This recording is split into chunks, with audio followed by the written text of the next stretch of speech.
So today kwenye Cappuccino nitakwambia top 10 songs za muda wote best. Lakini hii list ilitolewa mwaka 2025. Yes, za Afrika. Za Africa too. Okay. Best of African Afrobeat za mwaka 2000. No, long time, lakini kwa mwaka 2005 na 25 ndo zimetoka hii list. Okay. Na cha kushangaza ni kwamba sijaona Do Me ya P-Square. Like for real? Labda haikufika viwango kwa sababu hii list imetokana na Billboard. Labda ilifanya vizuri Afrika, ikufanya vizuri labda duniani. Cause Do Me was a banger. Yo. Out Temptation. Pom pom pom pom pom. Hapo kuna ile Blackets. Bracket, yeah. Bro. Yes, but anyways, Number 10 ni Chop My Money remix. Okay. Chop My Money. That song ilienda. Ilienda lakini sio kama Do Me, bro. Ilienda. Kuliko Do Me? I think so. Okay. Watu wanapenda kuchop money. Number 9 ni Yeah, Burna Boy. Remind me of the song. Yeah. Oh, yeah. Okay. I'm not a big fan of Burna Boy for real. Number 9 ni Fall ya David. Hii ina deserve sana. Okay. Ilienda. Number 7 ni Oliver Twist Dibanji. Yo, wakati natoka ingoma. Nilicheza jamani. Mwenye nilicheza hii hela. Hii hela. Nilipata hela yani kwa sababu nilicheza hii nyimbo ni tuzo sana. Oh, okay. Number 6 ni Love No Antiti ya CK. Okay.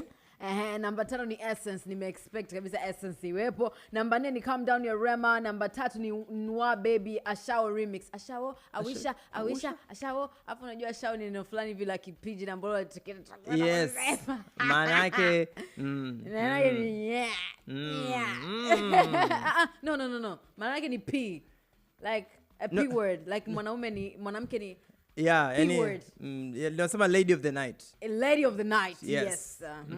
Number 2 ni Ojuelegba by Wizkid. Number 1 ni African Queen. Na sababu ya African Queen kuwa number 1 ni kwamba ni nyimbo ilikuwa ina impact kubwa sana kwenye hii issue ya Afrobeat. Ni nyimbo ambayo, by the way, ni nyimbo ambayo ina tuzo nyingi. Yes, that song ilienda.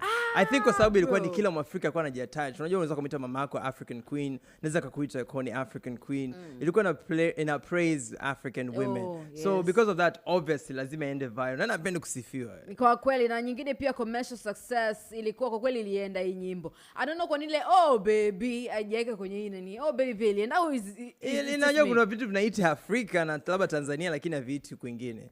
When I wake up in the morning. Mimi kwa kweli for real P-Square Do Me. Bro, come on.